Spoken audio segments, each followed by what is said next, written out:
Nahmaduhu wa nusalli wa nusallim ala rasulihil karim. Sahabat beriman, assalamualaikum warahmatullahi wabarakatuh. An Abi Hurairah radhiyallahu anhu qala Rasulullah sallallahu alaihi wasallam, man naffasa ana muslimin qurabatan min qurabi dunya naffasa Allahu anhu qurbatan min qurabi akhirah. Wa man nattaro ala muslimin sattarahu Allahu fi dunya wal akhirah. Wallahu fi aunil abadi ma kana abadu fi aunil akhirah.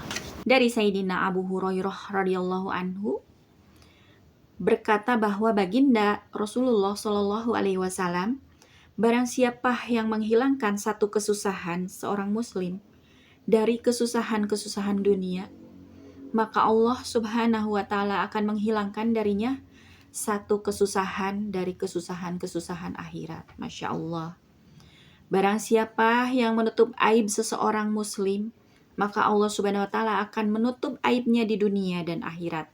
Allah Subhanahu wa Ta'ala akan selalu menolong seorang hamba selagi ia selalu menolong saudaranya.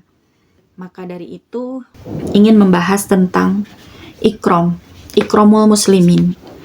Jadi kita sesama muslim wajib untuk saling menolong kepada saudara muslim. Karena apa? Jika kita menghilangkan satu kesusahan saudara muslim, maka Allah akan menghilangkan kesusahan di akhirat. Masya Allah. Jadi kita jangan ragu-ragu untuk selalu membantu orang lain, jangan ragu-ragu untuk selalu bersedekah, jangan ragu-ragu untuk selalu berbagi kepada orang lain, karena pada hakikatnya satu bantuan yang kita berikan itu menjadi pahala di akhirat untuk kita, dan kita seolah-olah bisa menabung pahala kita di akhirat, pahala yang tidak terasa, tetapi kita ketika meninggal nanti maka akan terasa. Dan sahabat muslimin, ketika kita sedang kesulitan, jangan sampai kita menunda untuk membantu seseorang. Ada seseorang yang berpikiran kita mau membantu ketika kita sudah ada. Padahal bersedekah itu, membantu itu lebih mulia ketika kita sedang tidak memiliki apa-apa, bukan ketika kaya. Bayangkan kita memiliki uang 25.000, kita berikan 15.000 kepada seorang fakir. Tetapi ada seseorang lagi di sebelah kita, dia memberikan 100.000 kepada seorang fakir tersebut, tetapi di dalam dompetnya dia memiliki puluhan juta rupiah. Nah, Allah itu lebih memandang orang yang memberikan 15.000 tadi dari hartanya yang 25.000 dibandingkan dengan orang yang memberikan 100.000 dari isi dompetnya yang puluhan juta. Karena Allah itu menilai keikhlasan kita, menilai hati kita. Allah itu tidak memandang harta dan rupamu. Allah tidak memandang harta dan rupamu, tetapi Allah hanya memandang hati dan amalanmu. Maka dari itu kita benahi hati kita. Benahi hati kita, jangan selalu kita isi dengan dengki, jangan selalu kita isi dengan amarah, jangan selalu kita isi dengan kebencian, jangan selalu kita isi dengan hal-hal yang buruk yang bisa merusak hati kita. Karena jika hati kita tidak diisi dengan kebaikan, salah satunya adalah zikrullah, maka hati kita akan terus-terusan memiliki setitik noda hitam, hingga akhirnya hati kita dipenuhi dengan noda hitam dan sampai mengeras seperti batu.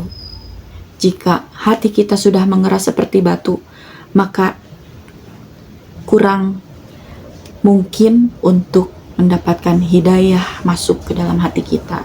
Nauzubillahi min dzalik.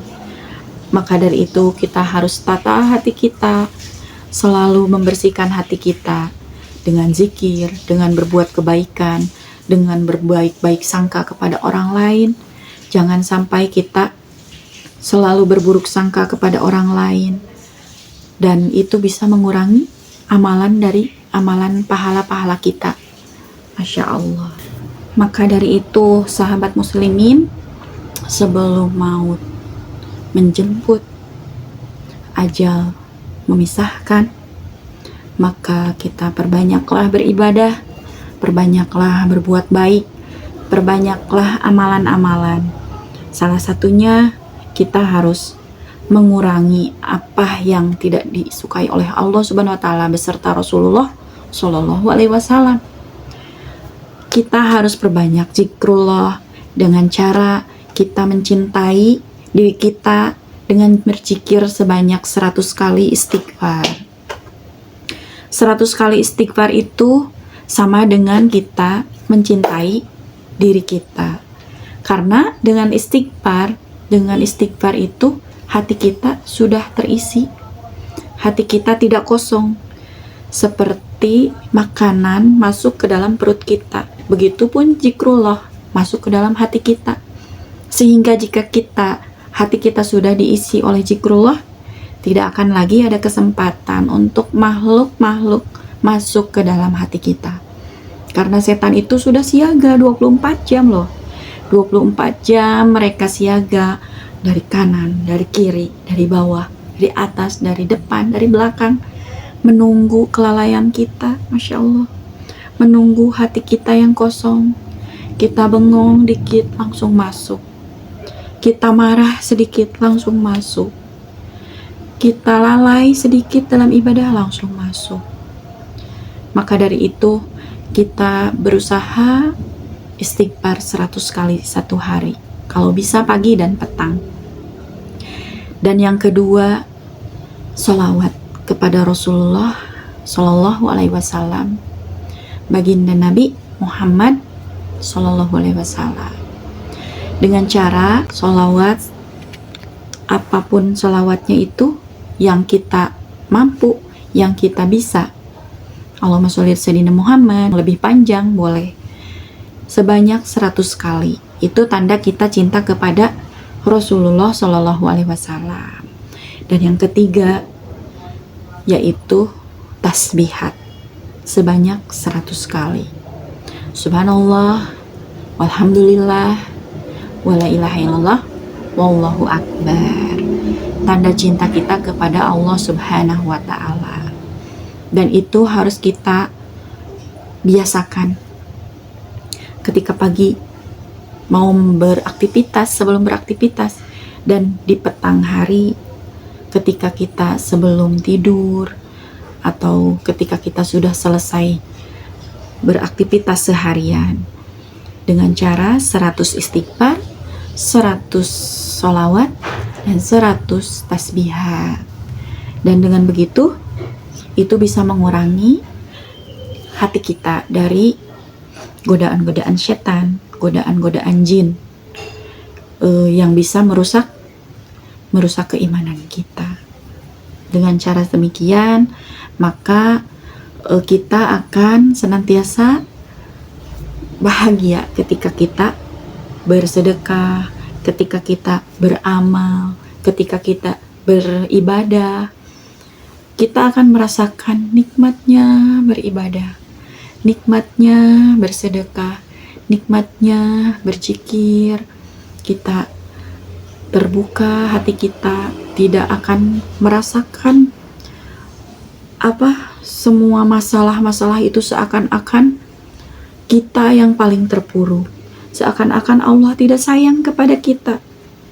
Karena hakikatnya kita itu diturunkan ke bumi ini, ke dunia ini hanya untuk diuji, dan hanya untuk beribadah kepada Allah Subhanahu wa taala. Maka dari itu kita jangan heran ketika kita diuji, itu tanda kita masih Allah sayangi. Bayangkan kalau Allah tidak menguji kita, berarti Allah tidak sayang kepada kita, berarti Allah tidak rindu kepada kita. Karena ketika kita diuji, kita pasti ingat kepada Allah Subhanahu wa taala. Oh, mungkin selama ini kurangnya ibadah saya, mungkin Allah rindu kepada saya, seperti itu. Maka harus berhusnudzon kepada Allah Subhanahu wa taala, jangan sampai kita berburuk sangka kepada Allah Subhanahu wa taala. Dan kita harus belajar tidak memusingkan masalah kita atau ujian-ujian kita, karena setiap ujian pasti ada penyelesaiannya, ada solusinya. Ketika kita melibatkan Allah dalam setiap ujian, maka Allah akan turun tangan, Masya Allah. Jadi ketika kita diuji, maka kita meminta kepada Allah yang memberikan ujian. Kita meminta kepada Allah untuk penyelesaian segala masalah kita. Dan ketika kita melibatkan Allah dalam setiap ujian, maka Allah sendiri yang turun tangan. Masya Allah. Sekian hari ini pembahasan dari saya. Semoga kita bisa bertemu lagi di lain kesempatan, dan semoga sehat selalu, bahagia selalu. Wassalamualaikum warahmatullahi wabarakatuh.